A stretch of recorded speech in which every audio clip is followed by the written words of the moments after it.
Allez, deuxième période de ce numéro de la Grande Team. Merci d'être avec nous. On est ravis de passer ces 90 minutes à décrypter toute l'actualité sportive de la journée.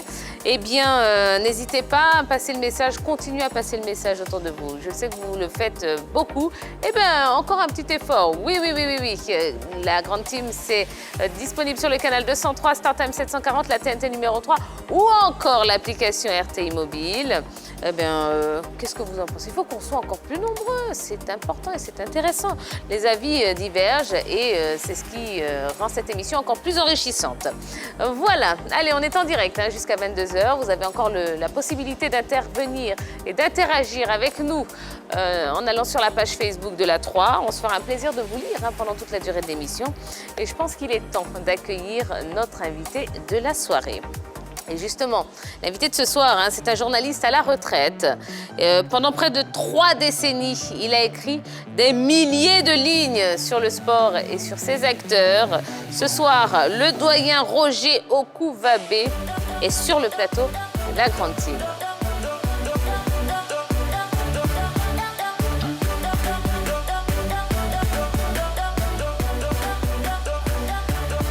Bonsoir, monsieur Okouvabé. Bonsoir. Comment allez-vous? Très bien. Bon, ben on est très heureux de vous recevoir sur le plateau de la Grande Team. Il y en a un qui est encore plus heureux que tout le monde. Ouais, ça y est, je balance les dossiers déjà. D'entrée de jeu, c'est Henri Jo, puisque... Allez-y, dites-le, Henri Jo. Qui est monsieur Okouvabé pour vous? Alors... Vous êtes ému en plus. Beaucoup d'émotions. Ah, il a une petite larme à l'œil. Oh, comme c'est mignon. Bon, voilà. C'est ce monsieur qui, quand même, il fait partie de ceux qui m'ont encadré, je dirais même le premier. Après, au niveau de la presse écrite, voilà, il a été mon maître de stage, donc j'ai beaucoup appris auprès de lui. D'accord. Bon, vous nous direz comment il était. Wow. Et inversement, monsieur Okouvabé, vous nous direz quel genre d'élève était Henri Jo. Oh, il était assidu. Dites-nous la vérité, nous on le subit tous les soirs. Si vous me connaissez mieux, vous voulez savoir que je dis strictement la vérité. Absolument. Il ne vaut rien, je dis qu'il ne vaut rien. Bon, il valait quand même Il quelque valait chose. quelque chose, il vaut quelque chose. Comme ça. Il était très attentif, très taquin. Ouais, mais il était Oh, comme c'est étrange. Ça n'a pas changé. très taquin, mais très attentif. D'accord.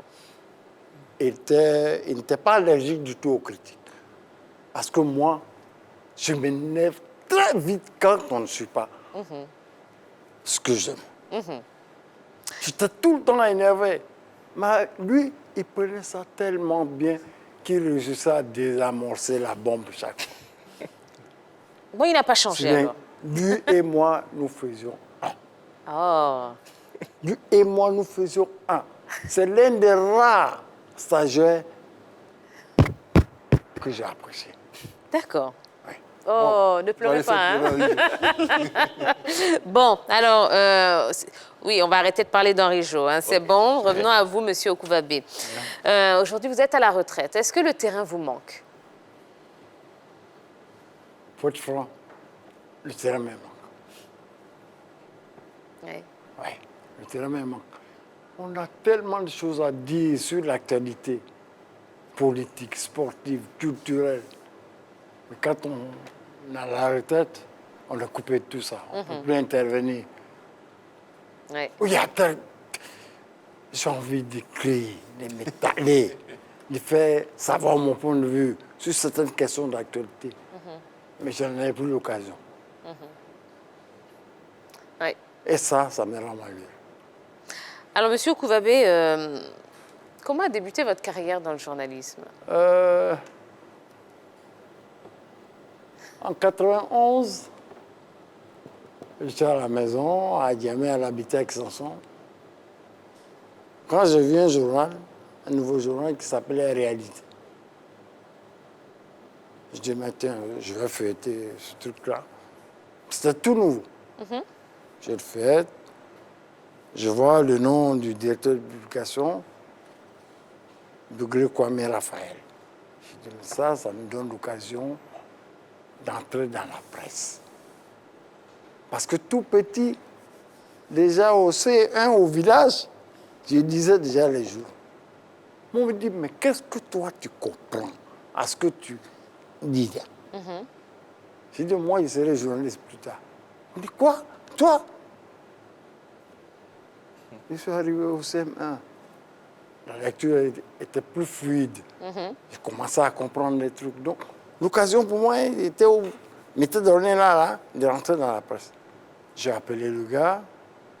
Il m'a dit, on a rendez-vous demain au Vallon. Je débarque, il me reçoit. Il dit, mais qu'est-ce que tu peux faire? Je dis, je peux écrire sur le sport. C'est sorti comme ça ou, je veux dire, c'était déjà une vocation qui Non, était... c'est déjà une vocation. D'accord. Je suis le sport. Et pas autre chose. Il dit, non, non, le sport seulement, c'est tout. Il dit, bon, on revient la semaine prochaine. Et vous êtes revenu. Je suis revenu. Il dit, bon, qu'est-ce que tu me proposes? J'avais déjà écrit un article que je lui ai proposé. Il a lu. Il m'a dit, mais tu n'es pas capable d'écrire autre chose. Il dit, comme quoi? Il dit, non, si tu ne peux pas écrire en dehors du sport, je dis, non, je ne suis pas capable. Il dit, non, c'est faux. Donc c'est ce que vous avez toujours voulu faire. Il dit, non, c'est faux. Moi, je veux du boulot et va me coincer. Alors, allez-y. Et ils m'ont obligé à rédiger un article sur le cas Thierry Zébier. Mais écris-moi quelque chose sur la mort de Thierry Zébier. Je dis, tiens. Bon. C'est lui le patron. J'ai rédigé. Il dit, mais avec ça, toi, tu dis que tu ne peux pas écrire autre chose. Mais tu es fou ou bien quoi? Tu es un vil menteur. Bon, on a rigolé et puis bon, après tout est rentré à l'ordre. C'est ainsi que je commence ma carrière. D'accord. Est-ce que vous vous souvenez de votre premier reportage? Premier reportage.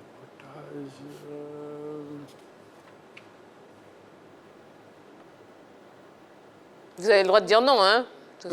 Vous avez le droit de dire non, il n'y a pas de souci. Non, je n'ai pas le droit de dire non. Ah, bon, ben allez-y. Je n'ai pas le droit de dire non. Ici, c'est pour dire la vérité. Oui, oui, tout à fait. Si je ne veux pas répondre, je dis joker. Et puis c'est tout. D'accord. Seulement, je ne me souviens plus. Je me souviens plus. D'accord, bon. Alors, Monsieur Okuwabé, quels étaient vos rapports avec les acteurs du monde sportif? Est-ce que vous vous entendiez bien ou au contraire, vous avez eu des soucis avec certains d'entre eux, hein, les dirigeants, des joueurs, par rapport à vos écrits? Certains d'entre eux, certains dirigeants, dont je préfère ne pas dire le nom. Ok. Ils me sortaient par la peau. Ah, mais maintenant vous êtes à la retraite, dites-nous. Non, non, non, ils me sortaient pas. J'ai encore le droit des réserves. Ils me sortaient par la peau. Jamais entendu. Je les évitais au maximum. En revanche, il y a Dans quel club alors? Hein? Les dirigeants de quel club? Mais n'importe quel club. Donc tous les dirigeants? Tous les dirigeants, il y en a qui me sortaient par les pores. Ça, je vous dis. Je vous dis. Je les évitais. En revanche, il y a certains qui me plaisaient beaucoup, avec qui j'avais de bons rapports, avec qui je discutais. Bah, dites-nous qui alors, ceux avec qui vous vous Un entendiez? gars comme Jacques Anouma, Ah, ancien président de la Fédération ivoirienne de football. J'ai de très bons rapports avec lui. Il m'a ouvert ses portes. À la maison, en zone 4 à l'époque, à la FIF, à la présidente de la République. Un gars comme Sori Diabaté, la FIF. Je connais chez lui à la maison. Je connais chez lui la famille, à Bagba, à Benjerville. Je connais Bamba Cheikh Daniel, président de la Fédération ivoirienne de taekwondo. J'étais à son bureau à tout moment. Quand il était au ministère de l'Intérieur, je le vois, c'est des gens qui m'ont ouvert le porte, à qui je tenais. Parce que ce sont des gens humbles, mais qui disaient la vérité aux gens. Et moi, je n'aime pas les rapports hypocrites. Tu m'énerves, je te dis que tu m'énerves. On passe dessus et puis c'est fini. Alors, du fait que certains dirigeants vous sortaient par les ports, est-ce que ça rendait vos écrits assez objectifs sur ces dirigeants-là ou sur les clubs? Vous pouvez poser la question à... L'original est déjà là, je ne vais pas à un passer géo- par non, là. vous pouvez le prendre à témoin. Je ne mélange pas les choses. Non. J'ai mes problèmes avec un dirigeant, ce sont mes problèmes personnels. Je ne les transpose pas sur le terrain professionnel. Non. Ça, je ne faisais pas ce mélange. Mes papiers, j'ai essayé de les rendre le plus objectif possible. Mais je peux me tromper, hein. Voilà. Mais j'essaie de les rendre le plus objectif possible, c'est tout. Voilà. Jean-Philippe. Monsieur Kouvagbe, on a aujourd'hui la sensation d'avoir un déclin du sport local qui est, je dirais, dans la balance un tout petit peu en, je voulais dire, un peu le thème désaccord, ou bien, il y a une sorte de bizarrerie, c'est-à-dire que pendant qu'on a l'impression que le sport local est en déclin, on a des athlètes qui sont en train de monter en puissance à l'international, comme en athlétisme, au taekwondo, vous qui avez couvert tant d'événements en Côte d'Ivoire. Est-ce que vous pensez que la presse sportive ivoirienne a tout simplement une responsabilité dans ce déclin du sport local? Non, avant de parler des responsabilités de la presse locale, il faut faire un constat. Un constat clair, courageux. Quel est votre regard vous-même sur le sport ivoirien? Ben, au plan local, j'estime que... Non, sur le sport ivoirien.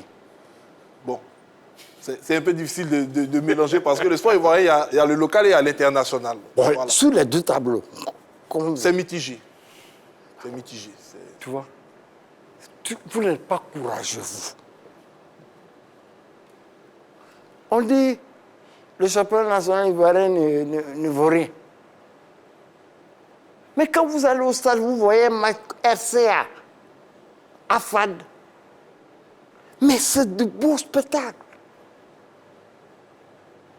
Malheureusement, au moment où ces matchs-là se jouent, il y a Liverpool contre Arsenal à la télévision. Et les gens ne regardent plus le championnat. Un championnat qui ne regarde pas, ils se permettent de le juger. Mais pourquoi? Comment peut-on juger un truc qu'on ne voit pas? Le niveau de nos championnats est bon. Il suffit de trouver les moyens nécessaires pour l'améliorer. Sinon, il n'est pas aussi bas que ça. Le problème, c'est que il y a de mauvais communicateurs autour. Il y a de mauvais communicateurs autour. Les gens qui sont plus portés sur les championnats étrangers que sur leurs propres choses. Alors, quand c'est comme ça, qu'est-ce qui ressort? Notre championnat est mauvais, notre championnat est mauvais. Et on n'a qu'à la bouche, notre championnat est mauvais. Quand on va au stade, vous voyez, j'ai pris un gars un jour, je dis, bon, comme tu dis que notre championnat est mauvais, allons au stade. Tu te mets ici, comme tu n'as pas droit à la cabine de presse, mets-toi à la tribune populaire, et sur le match, moi je suis à la cabine de presse. Quand le match est fini, je dis, dis-moi la vérité. Qu'est-ce que tu observes? Quel est ton sentiment sur le spectacle que tu viens de voir? Mais moi, je ne savais pas que c'était comme ça. Mais il y a de bons matchs. Hein. Tu vois, il a avoué quelque chose. Mais c'est pas bon. Quand tu ne sais pas, il faut dire je ne sais pas. Il faut reconnaître humblement ses erreurs. C'est tout. Sur le football, il a un niveau acceptable. Il faut faire l'effort de ne pas le piller par la vente intempestive des jeunes talents. Qui a 13 ans, 12 ans, il y a des circuits bizarres là, et centre de quoi, en Arabie Saoudite, au Qatar, et puis c'est un éternel commencement. C'est pas bon. Bon, je veux dire, le championnat a un bon niveau, mais on n'oublie pas quand même qu'on a du mal à s'imposer sur la scène continentale. Mais oui. Mais c'est normal. bon, moi, on dit l'échelle des valeurs. Il y a des gens qui sont au niveau C, hein, B, B, ouais. Hein. On est bon pour jouer la compétition, les compétitions africaines. Mais quand on arrive, quand on est au niveau C, qu'on croise ceux du niveau A, on se fait bouffer. Donc finalement, on n'a pas un si bon niveau que ça. Ah non, c'est pas ce que ça signifie. Une équipe peut échouer 4 fois, 5 fois dans une compétition, puis la remporter pour la sixième tentative. Hein. Voilà Liverpool qui vient de tomber. Il y a 2 ans, Liverpool était champion d'Europe. N'est-ce pas? Mais elle a chuté. En championnat anglais, en première ligue, c'est également le déclin. Mais ça ne remet pas en cause totalement le niveau de Liverpool. Il y a des acquis que les gens ont. Voilà. Alors, monsieur Oku, Oui. au niveau de... On parle du sport au niveau national. Moi, je vais évoquer plus particulièrement, par exemple, le handball, parce que pour ceux qui ne le savent pas, c'est l'un des spécialistes du handball en Côte d'Ivoire. C'est une bibliothèque. Oh, j'étais. Voilà. Il connaît presque tout ce qui se passe au handball. Mais aujourd'hui, malheureusement, ce sport-là, quand même, est un peu en berne. Le handball a du mal vraiment à exister, notamment récemment. Il y a les équipes ivoiriennes qui devraient participer à la compétition africaine qui malheureusement ne sont pas parties. On constate qu'il y a des années de cela, le handball quand même permettait à la Côte d'Ivoire d'exister sur la scène africaine, mais aujourd'hui, on a du mal avec ce sport-là à véritablement exister. Comment vous qui avez vécu du début jusqu'à cette période-là, vous pouvez expliquer un peu ce déclin en quelque sorte Bon, il y a un problème d'hommes. Les hommes ne sont pas aux places qu'il faut. Problème d'homme, c'est-à-dire au niveau de la fédération Au niveau de la fédération, les hommes ne sont pas là où ils devaient être.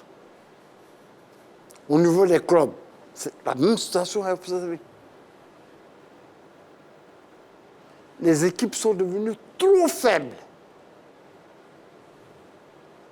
Parce qu'il n'y a pas de rigueur. À l'époque, tu prends une équipe comme l'Africa, mais c'était une véritable machine. Il y avait les hommes qu'il fallait, aux places qu'il fallait.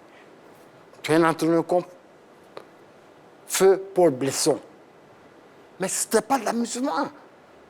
Quand tu arrives au centre d'entraînement, mais tout est planifié. Il y avait des athlètes de grand niveau. Qu'on aimerait me connaître à l'acteur de l'ONS. Les Amants Fadiga. Acteur d'études de la CAB. Mais c'était une équipe de grand niveau. Moi, aujourd'hui, Habitat BP, une équipe qui n'a même pas de terrain d'entraînement qui fait la pluie et le beau temps dans nos championnats. C'est malheureux. C'est malheureux. À l'époque, c'était une véritable concurrence. Quand l'Africa et le RAC dominaient le handball ivoirien, quelqu'un s'est proposé de les contrer. Ainsi est né le Rambo, qui est venu bousculer la hiérarchie. On avait 3 équipes. À un moment, ça se passait entre l'Africa et le Rambo. Rambo qui a fait de très bonnes choses sur le plan africain, avant de rentrer dans les rangs, malheureusement, après la mort de son président, Diko Souleymane, à qui il souhaite repos à son âme. Moi, non. D'accord. Yellow. Alors, je voudrais savoir, c'est un doyen qui est à côté de moi, alors comment appréciez-vous la présence des femmes dans le domaine sportif qu'on juge a priori misogyne?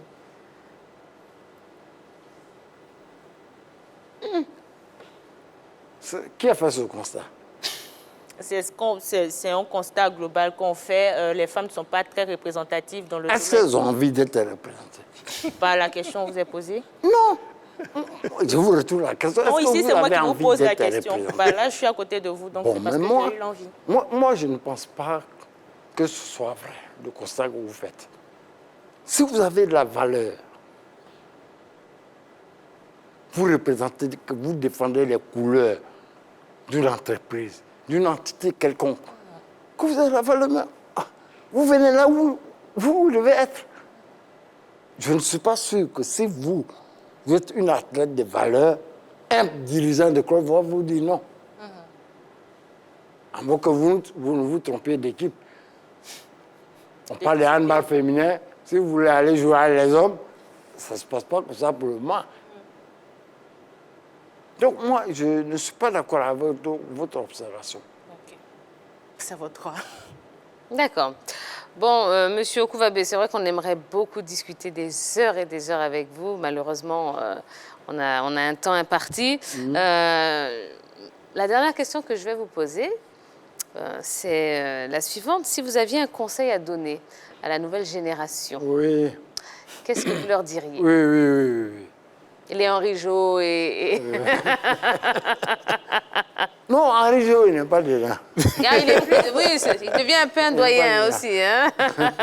Non, parce qu'Henri Jo, il est très réceptif. D'accord. Mais les jeunes, là, ceux qui arrivent... Non, mais Henri Jo est jeune. Oh, plus Il se jeune que ça. comporte comme un vieux. Non, il faut le reconnaître. C'est ça. Il fait rire, il joue la comédie, mais une fois qu'on est dans le cadre du travail, il se range. Il sait qu'il doit travailler. D'accord. Ce que les jeunes doivent éviter en ce moment, c'est d'avoir de l'aversion pour les critiques. Mais tu n'as rien prouvé. Tu ne veux pas qu'on te critique. Mais pourquoi? Parce qu'ils ont écrit 5, 10 articles, 20 articles. C'est le roi. Non. Mais qu'est-ce que c'est que 20 articles dans la carrière d'un individu? 20 articles, ça fait 3 semaines, 4 semaines. Si c'est un quotidien. C'est pas grave, c'est pas grave. Et puis ça finit. Et le reste des années, qu'est-ce qu'on fait avec ça? Donc, les jeunes doivent accepter la critique. Les critiques objectives. Ça aide à travailler. Ça aide à liquider les insuffisances qu'on a. Parce qu'on n'a pas tous été à l'école de journalisme. On apprend sur le tas. On apprend sur le tas. Alors, quand tu n'es pas réceptif, bon, tu passes à côté d'une carrière. Hein. Alors que, si tu acceptais les critiques, peut-être que tu aurais dû s'arranger rapidement et puis réussir après. Les critiques permettent d'évoluer. Il faut accepter les critiques. Il ne faut pas être prisonnier des images de la télévision. Là. On voit la télévision, donc je suis arrivé. C'est faux. On m'entend à la radio, donc je suis arrivé. C'est faux. J'écris dans un journal. On m'a lu hier, avant-hier. Donc c'est fini. C'est faux. Sinon, les gens comme les feux de Goubaï n'allaient jamais écrire, encore écrit, toujours écrit. Il faut prendre exemple sur ces gars. Ils n'ont jamais fini d'écrire. On finit jamais d'écrire. Jamais. Mais vous